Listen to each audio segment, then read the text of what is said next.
إياك نعبد وإياك نستعين اهدنا الصراط المستقيم صراط الذين أنعمت عليهم غير المغضوب عليهم ولا الضالين بسم الله الرحمن الرحيم نادي اليوم الزهر الغجائب تجده على الأخف النواهب كل هم وغم سنجلي باسمتك يا الله بنبوتك يا محمد بولایتک یا علی یا علی یا علی یا علی ادرکنی ادرکنی ادرکنی ادرکنی.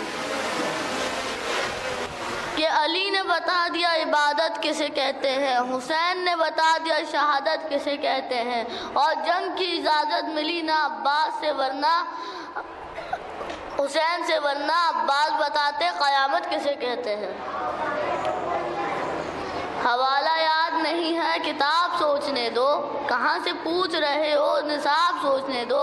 بھئی علی کی زندگی میں ایسا کوئی سوال تو لاؤ جب علی نے کہا ہو جواب سوچنے دو. نام علی بلاؤں کو ٹال دیتا ہے، نام علی بلاؤں کو ٹال دیتا ہے. کہیں صلی اللہ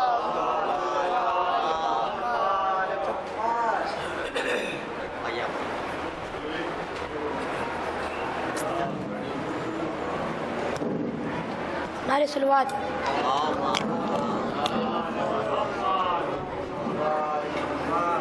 مصرع السلام علیکم. مصرع طرح تھا ایک: کچھ نہ پاؤ گے کہیں شبیر کا در چھوڑ کر، کچھ نہ پاؤ گے کہیں شبیر کا در چھوڑ کر. مطلب کرتا ہوں کہ باندھ کر سر پہ کفن دنیا کا چکر چھوڑ کر، باندھ کر سر پہ کفن دنیا کا چکر چھوڑ کر ڈٹ گئے انصار سرور موت کا ڈر چھوڑ کر. باندھ کر سر پہ کفن دنیا کا چکر چھوڑ کر ڈٹ گئے انصار سرور موت کا ڈر چھوڑ کر، ڈٹ گئے انصار سرور موت کا ڈر چھوڑ کر. ڈانٹ کر مولا حسن نے یہ خلیفہ سے کہا، ڈانٹ کر مولا حسن نے یہ خلیفہ سے کہا جلد نیچے آ میرے نانا کا منبر چھوڑ کر، جلد نیچے آ میرے نانا کا منبر چھوڑ کر. ہم لائے عباس غازی سے ہوا محشر بپا، ہم لائے عباس غازی سے ہوا محشر بپا، ہم لائے عباس غازی سے ہوا محشر بپا. نہر سے بھاگے لہی تلوار و خنجر چھوڑ کر، نہر سے بھاگے لہی تلوار و خنجر چھوڑ کر، نہر سے بھاگے لہی تلوار و خنجر چھوڑ کر. مختصر فرما لے کے بھیجتا ہوں دشمن آل نبی پر لعنتیں، بھیجتا ہوں دشمن آل نبی پر لعنتیں. صبح کو خورشید جو اٹھتا ہوں بستر چھوڑ کر، صبح کو خورشید. پوشت پہ دروں کے نشان پہ تحریک ساقی پہ فاقت زنجیر میں تھراتی ہے استخوانوں سے لرزنے کی صدا آتی ہے قید خانے میں. زندگی کون سے لمحے میں بکھر جائے گی اور تیری مجلس میں یہی سوچ کر ہوتا ہوں شریک ایک رات اور حفاظت سے گزر جائے گی، ایک رات اور حفاظت سے گزر جائے گی. انہی اشعار کے ساتھ میں گزارش گزار ہوں عالی جناب مولانا رضا حسین صاحب سے آئے اور مجلس کو خطاب فرمایا. آواز بلند نعرہ صلوات. محمد وآل محمد صلی اللہ علیہ وسلم.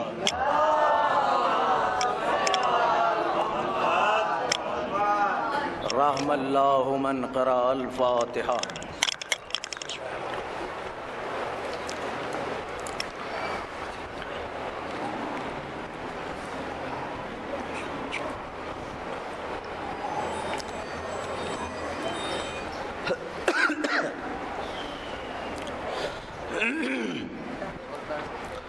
لا حول ولا قوة إلا بالله العلي العظيم. أعوذ بالله السميع العليم من الشيطان اللعين الرجيم. بسم الله الرحمن الرحيم. الحمد للہ رب العالمین الصلاة والسلام علی اشرف الانبیاء والمرسلین خاتم النبیین مولانا و مولا الثقلین جد الحسن والحسین ابی القاسم محمد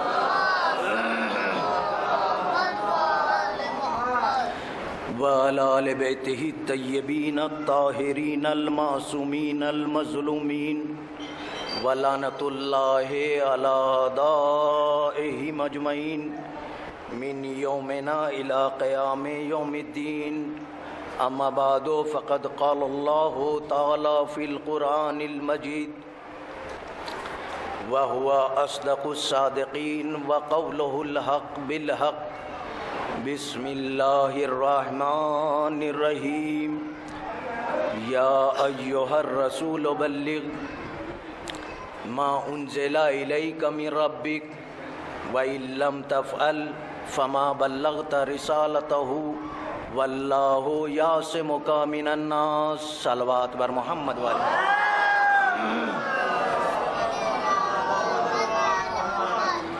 محترم سامعین، جیسا کہ آپ لوگوں کو معلوم ہے، اس قدیمی عشرے کی آج آخری مجلس ہے جس میں مسلسل قرآن مجید کے ضمن میں فضائل آل محمد عشرے کے پہلے دن سے جاری و ساری ہیں، اور یہ ذکر قیامت تک ایسے ہی جاری و ساری رہے گا، کیونکہ اس کا وعدہ ذات وحدہ لا شریک نے لیا ہے، کیونکہ یہ ذکر کب تک رہے گا؟ ہم رہیں نہ رہیں، لیکن ذکر حسین ایسے ہی قائم و دائم رہے گا۔ ایک صلوات پڑھیے عظمت محمد والے۔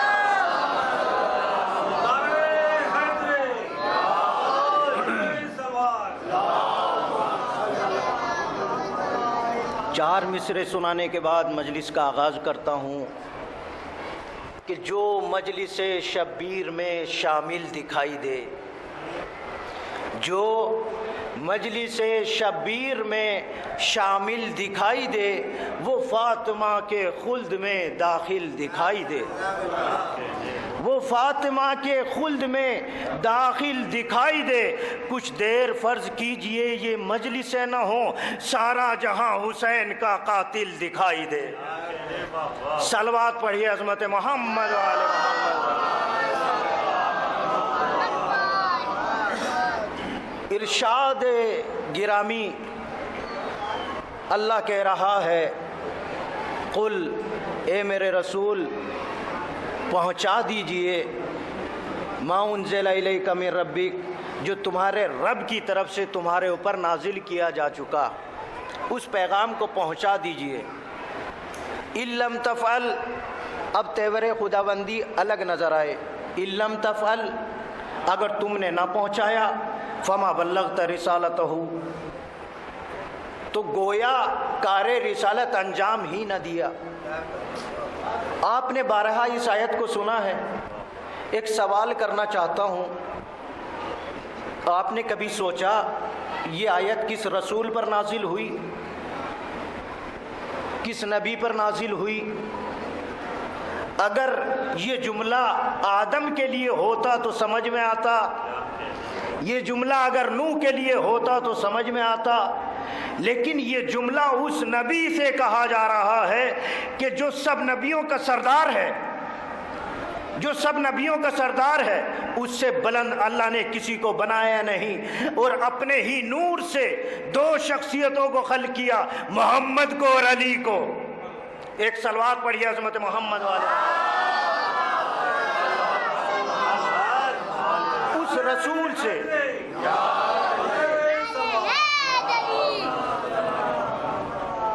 تمام چیزوں کو مد نظر رکھتے ہوئے میں آپ کی خدمت میں بیان کرنا چاہتا ہوں کہ رسول عربی پر، جس کو قرآن مجید میں اللہ نے ایسے القابات سے نوازا، اے میرے پیارے نبی، اے رحمت للعالمین، اے طٰہٰ، اے یاسین، اے مزمل، اے سراج المنیر، اس پیغام کو پہنچا دو۔ انداز الگ تھا، لیکن آج کائنات میں یہ پہلا عجیب و غریب یہ آیت ہے کہ جس میں تیور خداوندی بالکل بدل گیا۔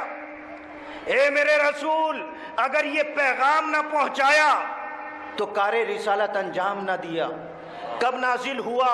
اب تاریخ لکھنے والوں نے، تفسیر لکھنے والوں نے بیان کیا کہ ما انزل الیک من ربک، آیت آج نازل ہوئی 18 ذی الحجہ، 21 مارچ کو یہ آیت نازل ہوئی ہے۔ آپ لوگ جانتے ہیں اس آیت سے آل محمد کے چاہنے والے بچہ بھی اس آیت سے واقف ہے۔ آیت 18 ذی الحجہ 21 مارچ کو نازل ہوئی، اور اللہ کیا کہہ رہا ہے اس آیت میں؟ ما انزل الیک من ربک، جو تمہارے رب کی طرف سے نازل کیا جا چکا۔ تو اس کا مطلب یہ ہوا کہ یہ پیغام پہلے نازل ہوا، آج حکم ہو رہا ہے پہنچا دو اس کو بھی جو ہم تمہارے اوپر نازل کر چکے۔ ایک صلوات پڑھی عظمت محمد والے۔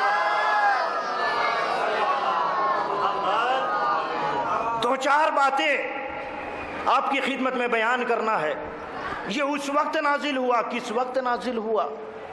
ایک چھوٹی سی بات آپ کی خدمت میں بیان کرنا چاہتا ہوں کہ صرف قرآن مجید کی آیتوں کے بارے میں یہ تو رسول عربی جانتے ہیں یا وارث رسول جانتے ہیں۔ کسی کو معلوم نہیں کون سی آیت کب نازل ہوئی، کس وقت نازل ہوئی، کس کی شان میں نازل ہوئی، مکے میں نازل ہوئی یا مدینے میں نازل ہوئی، صحرا میں نازل ہوئی یا پہاڑوں پہ نازل ہوئی یا میدان جنگ میں نازل ہوئی، یہ کوئی نہیں جانتا۔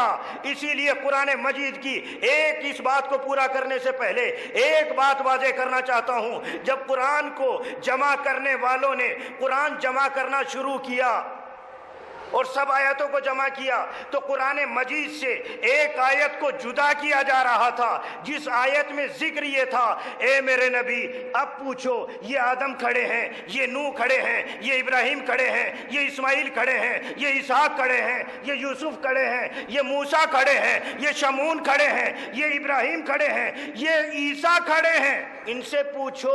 لوگوں نے اس آیت کو یہ کہہ کر قرآن مجید سے نکال دیا تھا کہ بھئی یہ قرآن کی آیت نہیں ہو سکتی۔ کہا کیوں نہیں ہو سکتی؟ کہا اس لیے نہیں ہو سکتی، ہمارے نبی کے زمانے میں نہ آدم تھے، نہ نوح تھے، نہ ابراہیم تھے، نہ اسماعیل تھے، نہ اسماعیل تھے، نہ اسحاق تھے، نہ یوسف تھے، نہ یوسف تھے، نہ یونس تھے، نہ موسیٰ تھے، کوئی نبی نہیں تھا، لہٰذا یہ قرآن مجید کی آیت نہیں ہو سکتی، اسے قرآن مجید سے نکال دیا جائے۔ یہ کب ہوتا ہے؟ جب انسان وارث قرآن سے دور ہو جاتا ہے، اور جب انسان وارث قرآن کے قدم بہ قدم چلتا رہے گا تو قرآن کا زبر زبر رہے گا، زیر زیر رہے گا۔ قرآن مجید کی کوئی آیت بھی قرآن سے جدا نہیں کی جا سکتی۔ بہت توجہ کے ساتھ سنیے، جس وقت یہ الگ ہٹا رہے تھے سلمان فارسی نے ان کو مشورہ دیا، ارے بھائی تم غضب کر رہے ہو، قرآن مجید کی آیت کو قرآن مجید سے جدا کر رہے ہو، تمہیں معلوم ہے کہ رسول کا وارث موجود ہے، تو وارث قرآن سے کیوں نہ پوچھو کہ یہ قرآن مجید کی آیت ہے کہ نہیں ہے، قرآن مجید کی آیت ہے کہ نہیں ہے۔ بس سلمان کی بات کو سنا، فوراً امیر المومنین کے دروازے کی طرف یہ سارا مجمع جمع ہوا، اور جانے کے بعد دق الباب کیا تو علی مرتضیٰ باہر تشریف لے آئے، اور آنے کے بعد جیسے ہی لوگوں نے اپنے سوال کو رکھا کہ ہمارے نبی کے زمانے میں نہ آدم تھے، نہ نوح تھے، نہ ابراہیم تھے، نہ اسماعیل تھے، نہ اسحاق تھے، کوئی نہیں تھا، یہ قرآن مجید کی آیت نہیں ہے، ہم اس کو قرآن مجید سے الگ ہٹا رہے ہیں۔ تو علی مرتضیٰ مسکرانے لگے، وہ جانتے تھے کہ عقل انسانی بہت چھوٹی ہے، آل محمد کے فضائل بہت بلند ہیں۔ جہاں سے فکر انسانی سوچتے سوچتے تھک جائے، اصل میں آل محمد کے فضائل کا وہاں سے آغاز ہوتا ہے۔ ایک صلوات پڑھی عظمت محمد والے محمد۔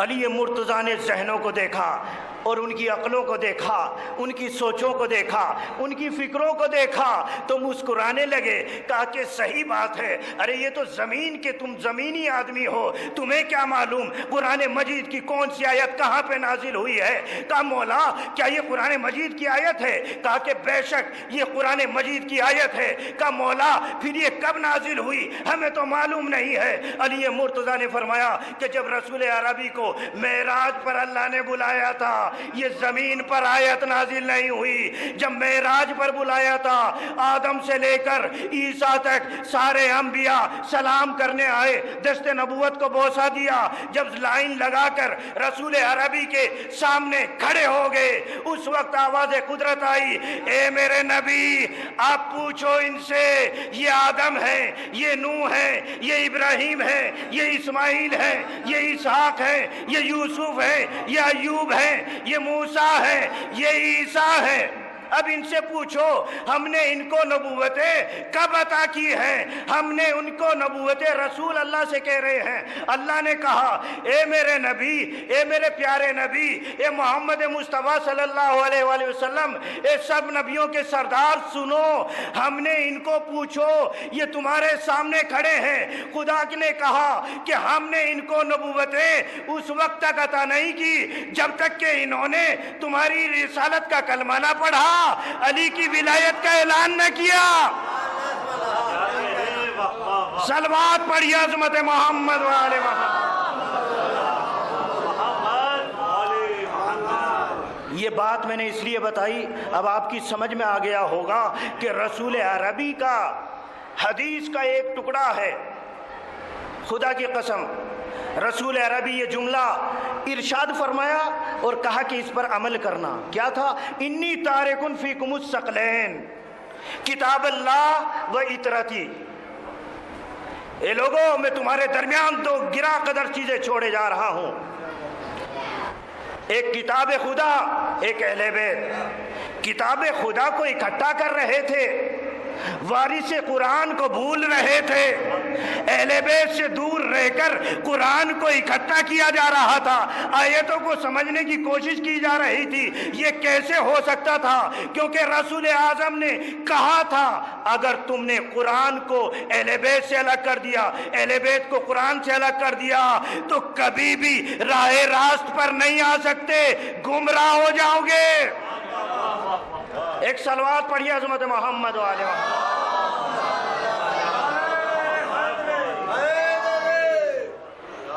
توجہ فرما رہے ہیں آپ؟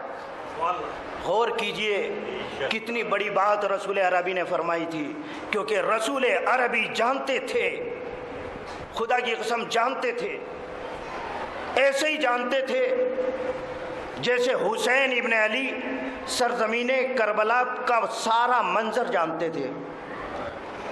لوگ ایک بات کہہ دیتے ہیں، الزام لگا دیتے ہیں۔ ایک آیت سنانا چاہتا ہوں کیونکہ وقت بہت کم ہے، جلوس بھی جانا ہے، وقت بہت کم ہے۔ ایک آیت آپ کی خدمت میں پیش کرنا چاہتا ہوں کہ خدا کی قسم لوگ کہہ دیتے ہیں کہ حسین ابن علی کو جب معلوم تھا کہ قتل ہونا ہے تو سرزمین کربلا پر کیوں گئے؟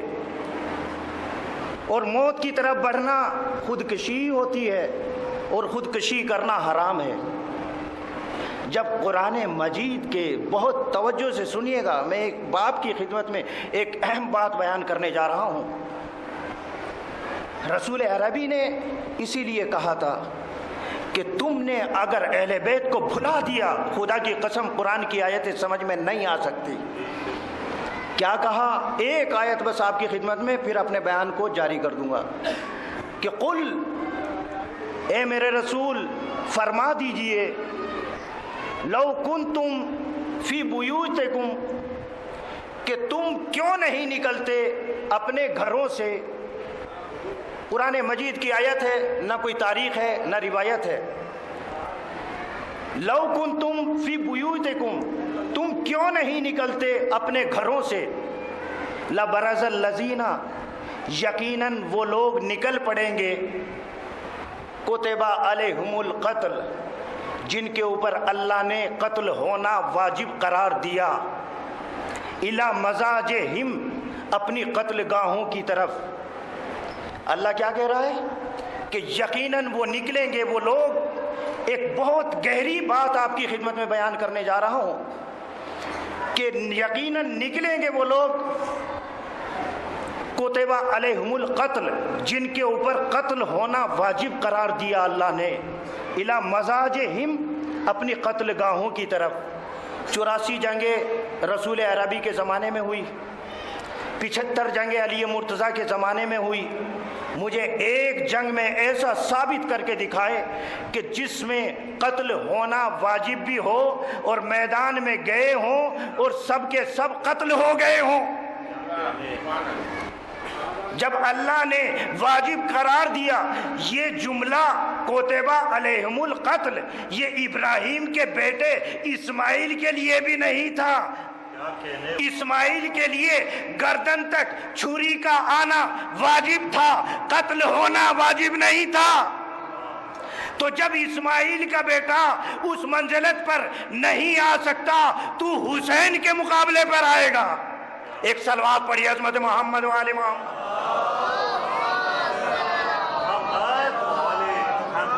مسئلے کو واضح کرنے کے لیے ایک آیت کا ایک ٹکڑا آپ کی خدمت میں اور بیان کر دوں. سورہ توبہ کا آیت نمبر 110.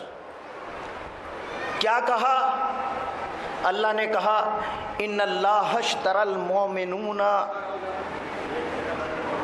لہم الجنہ، ان اللہ اشتری المؤمنون بانفسہم واموالہم، بے شک اللہ جان اور مال کے ذریعے خرید رہا ہے، بے ان لہم الجنہ، اور ان کے لیے جنت کو واجب قرار دیا. جملے کو بدل کر ترجمہ دوسرے رخ سے کرنا چاہتا ہوں، کیونکہ یہاں پر جو لام آیا ہے یہ تملیک کے لیے آیا ہے. تملیک کا مطلب یہ ہوا کہ جب اللہ نے مال اور نفس کے بدلے میں خرید لیا تو ان کو جان اور مال کے عوض میں جنت کا مالک بنا دیا، مالک جنت بنا دیا. کن کو؟ فی سبیل اللہ یقاتلون فی سبیل اللہ، ان لوگوں کو مالک جنت بنایا ہے کہ جنہوں نے اللہ کی راہ میں قتل کیا، فیقتلون، اور اس کے بعد قتل ہو گئے. مجھے پوری تاریخ آپ پڑھ کے بتائیے، اتنا زمانہ اتنی عمر آپ لوگوں کی ہو گئی ہے.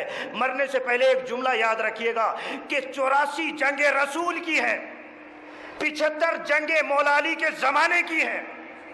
رسول کے زمانے کی 84 جنگیں، 75 جنگیں مولا علی کے زمانے کی.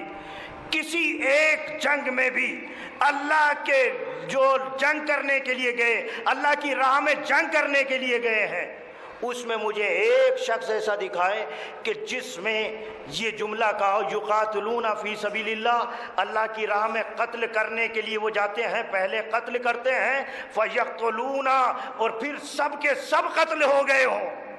کوئی رسول کے زمانے کی جنگ دکھائے کہ جس میں فی سبیل اللہ جنگ کی ہو اور پھر اس کے بعد سارا لشکر قتل ہو گیا ہو. خدا کی قسم میں نے نشانیاں آپ کی خدمت میں بیان کر دی، اصحاب حسین کے علاوہ خدا کی قسم مجھے کوئی نظر نہ آیا جو اس آیت کا مصداق ہے، جس میں کیا کہا کہ پہلے قتل کرتے ہیں اور پھر اس کے بعد قتل ہو جاتے ہیں. کوئی جنگ رسول کے زمانے کی ایسی نہیں ہے کہ جس میں پہلے تو سب نے جنگ کی ہو اور پھر سب قتل ہو گئے ہوں. ایسا نہ رسول کے زمانے میں ہوا نہ مولا علی کے زمانے میں ہوا. لیکن میرے عزیزو، آپ لوگ یہ کہیں گے کہ اصحاب رسول نے جنگ کی ہے، بے شک جنگ کی ہے، ان کے اوپر جنت واجب ہے. مالک جنت نہیں بنایا. مالک جنت اس میں کہا بے ان لہ الجنہ، یہ لام جو ہے تملیغ کا ہے. اس سے سمجھ میں یہ آیا کہ اللہ نے انہیں مالک جنت بنا دیا. یہی وجہ تھی کہ اصحاب حسینی حسین کو چھوڑ کر جانے کو تیار نہیں تھے. مجھے ایک بات بتائیے آپ، اگر کسی کے سامنے کسی کو یہ معلوم ہو جائے یہ جو گنگا گنج ہے سلیم پور کے پاس میں، یہاں پر قتل و غارت ہے، کیا کوئی انسان اس منزل سے ادھر چلا جائے گا؟ نہیں جا سکتا. کیوں؟ موت کا خوف ایسا ہے کہ انسان بچتا ہے. لیکن یہ کیا قیامت کی چیز دی؟ اللہ نے کہا کہ میرے رسول فرما دیجئے ان کو میں نے مالک جنت بنایا، اور یہی وہ ہے کہ جو اللہ کی راہ میں قتل کرتے ہیں اور پھر اس کے بعد قتل ہو جاتے ہیں۔ صرف اصحاب حسینی ملے ہیں کہ جو میدان میں پڑھتے ہوئے گئے، رجز پڑھتے ہوئے گئے۔ اس کے بعد جناب حبیب ابن مظاہر کا ایک جملہ حبیب ابن مظاہر نے کہا مولا مجھے لڑنے کی اجازت دیجئے۔ امام حسین نے کہا کہ حبیب تمہارے پر بڑھاپا طاری ہے، تمہارے آنے کو میں نے قبول کیا، تمہارے لیے جنت واجب ہے، تم پریشان نہ ہو، تم واپس چلے جاؤ، تمہارا بڑھاپا ہے، تمہارے اوپر بڑھاپا ہے، بڑھاپے نے تمہاری کمر کو جھکا دیا۔ بہت توجہ کے ساتھ ایک دلیل پیش کرنا چاہتا ہوں۔ حبیب ابن مظاہر نے کہا مولا آپ مجھے بوڑھا نہ کہیے، بڑھاپے نے کمر جھکا دی۔ لیکن حبیب کہہ رہے ہیں مولا آپ مجھے بوڑھا نہ کہیے، آپ کی محبت مجھے بوڑھا نہیں ہونے دیتی۔ اور اس کے بعد ایک جملہ کہا کہ مولا بس ایک بار اپنا ہاتھ میری جھکی ہوئی کمر پر پھیر دیجئے۔ امام حسین نے جھکی ہوئی کمر پر ہاتھ پھیرا، کمر سیدھی ہوئی، کہا مولا آپ کی محبت میں جوان ہوں۔ اس کے بعد اجازت لی، اب تاریخ بیان کر رہا ہوں۔ میدان میں پہنچے 70 جوانوں کو قتل کرنے کے بعد حبیب ابن مظاہر لوٹے اور لوٹ کر کہا مولا جو بوڑھا ہوتا ہے وہ جوان کو مار نہیں سکتا۔ 70 جوانوں کو قتل کرنے کے بعد، اور پھر اس کے بعد تاریخ بیان کرتی ہے کہ اس کے بعد قتل کیا اور پھر قتل ہو گئے۔ یہی تو ہوا اصحاب حسینی کے۔ اصحاب حسینی نے اس کے علاوہ مجھے کوئی آیت نظر نہیں آئی کہ جس میں کھل کر اللہ نے واضح اور آشکار کر دیا۔ ایسا فیصلہ کن جملہ کوئی سوال کرے، ارے خدا کی قسم حسین پر قتل ہونا اللہ نے واجب کر دیا تھا۔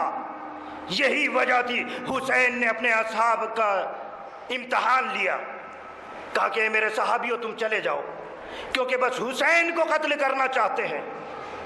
لیکن اصحاب حسین کا بس یہی جملہ تھا کہ مولا اگر 100 بار بھی آپ کی محبت میں قتل کر دیا جائے اور پھر زندہ کر دیا جائے، خدا کی قسم 100 بار آپ پر جان قربان کریں گے۔ بس میرے عزیزوں یہ الوداعی مجلس ہے، 100 بار قتل کیا جائے۔ یہی وجہ تھی کہ جس وقت جنازہ حبیب ابن مظاہر آیا نا، تو حبیب ابن مظاہر کے جنازے کو مولا غازی نے دیکھا اور زار و قطار رونے لگے اور کہا مولا یہ بوڑھے صحابی ہیں، یہ میدان میں لڑ نہیں پائیں گے، مولا مجھے میدان میں بھیجئے تاکہ پتہ چلے کہ حسین کی طرف سے کوئی جنگ کرنے کے لیے آیا۔ جزاک اللہ خیر الجزا، آپ کی آنکھیں نم ہو گئی بدو 4 قطرے۔ آج میں چاہتا ہوں اس غازی کا پرسہ دینا چاہتا ہوں کہ جس کے اوپر ان کے وارثوں نے ماتم نہیں کیا۔ کربلا میں 6 شہید ایسے ہیں جن کے اوپر ان کے وارثوں نے ماتم نہیں کیا۔ 2 اونو محمد، جناب زینب نے پرسہ نہیں لیا۔ 4 جناب عباس کے بھائی، آپ پرسے کے لیے 2-4 آنسو بہا دیجئے گا تاکہ رومال سیدہ میں جگہ عنایت ہو جائے اور بخشش کا سامان ہو جائے۔ جزاک اللہ خیر الجزا۔ 2-4 جملے اور مجلس رحمت تمام۔ ایک مرتبہ اونو محمد کے جب جنازے آئے تو جنازوں کو دیکھا مولا عباس نے، تو ایک مرتبہ ہاتھوں کو جوڑ کر کھڑے ہو گئے، میرے آقا اب مجھے میدان میں بھیج دیجئے کہ جگر کے پالے گود کے پالے میری آنکھوں کے سامنے قتل ہو رہے ہیں۔ عباس کس دن کے لیے تھا؟ آقا اسی دن کے لیے عباس کو اللہ نے خلق کیا تھا۔ جزاک اللہ خیر الجزا۔ جب لاشوں پہ لاشیں آتے رہے، جب سارا لشکر قتل ہو گیا، اب عزاداروں پرسہ دینے کے لیے میں پڑھنا چاہتا ہوں، جب سارا لشکر قتل ہو گیا ہاتھوں کو جوڑ کر مولا غازی عباس آئے، کہا مولا اب مجھے مرنے کی اجازت دے دیجئے، ایک جملہ بیان کرتا ہوں، درد بھرا جملہ ہے عزادارو۔ ایک مرتبہ امام حسین نے اپنے سینے سے لگایا، اے میرے غازی تم یہ بات کیوں کرتے ہو؟ کہا مولا اب میں کیوں نہ کروں، ارے بوڑھے صحابی میرے سامنے شہید ہو گئے، میرے گود کے پالے میرے سامنے شہید ہو گئے۔ کہا کہ تمہیں معلوم نہیں عباس تم میرے لشکر کے علمدار ہو؟ غازی نے سنا، ایک مرتبہ دائیں دیکھا، ایک مرتبہ بائیں دیکھا، اپنے لشکر کو دیکھا، زارو قطار امام حسین کے سامنے رونے لگے، مولا یہ بتائیے وہ لشکری کہاں ہے جس کا میں علمدار ہوں؟ اب حسین کا جملہ سنیے جس کی وجہ سے میں نے آپ کو زحمت دی ہے۔ کہا مولا وہ لشکری کہاں ہے جس کا میں علمدار تھا؟ بس اتنا کہنا تھا، حسین نے سینے کو تان کر اپنے سینے پر لگایا عباس کو اور لگا کر کہا عباس، حسین کے لشکر کا نام ہی عباس ہے، علمدار ہے، غازی ہے۔ ارے حسین کا لشکر، حسین کے پاس کچھ نہیں ہے، ارے میرے غازی تم ہی تو میرا لشکر ہو جس کے اوپر حسین کو ناز ہے۔ دو چار جملے اور مجلس سے رحمت تمام ہے عزادارو۔ قیامت کے جملے میں سنانا چاہتا ہوں۔ تاریخ میں ملتا ہے جب تک حسین کے سامنے عباس موجود تھے عزادارو، حسین کی ڈھارس تھی، حسین بار بار یہی کہتے تھے، اے میرے غازی بھائی ارے جب تمہارے میں جنازے اٹھا کے تھک جاتا ہوں نا، تمہارے چہرے کو دیکھ لیتا ہوں، میری تھکان دور ہو جاتی ہے۔ جزاک اللہ خیر الجزا۔ بس آخری فکر اور مجلس رحمت تمام ہے۔ اے میرے غازی جب میں جنازے اٹھا کے تھک جاتا ہوں، تمہارے چہرے کو دیکھتا ہوں، میری تھکان دور ہو جاتی ہے۔ ارے فوج عسکریہ کی غازی تمہارے ہوتے ہوئے ہمت نہیں ہے کہ خیام حسینی کی طرف بڑھ سکے۔ اے میرے غازی جب تم چلے جاؤ گے، حسین جانتے تھے ارے جب میرا غازی چلا جائے گا، اے غازی جب تم چلے جاؤ گے ارے حسین کو چاروں طرف سے گھیر کر تیروں کی بارش ہوگی، قیام حسینی میں آگ لگے گی، زینب کی ردا چھینے گی، سکینہ کے تماچے لگیں گے، ہر بچہ پیاس سے تڑپ رہا ہوگا۔ عزادارو وہی ہوا جب حسین کا عباس چلا گیا، زینب کی ردا بھی چھنی، حسین کو چاروں طرف سے گھیر کر تیروں کی بارش ہوئی، زینب کی ردا چھنی، خیام حسینی میں آگ لگی، سکینہ کا دامن جلا، سکینہ کے گوشوارے چھنے۔ الا لعنت اللہ علی قوم الظالمین، انا للہ و انا الیہ راجعون۔ ماتم حسین، مولا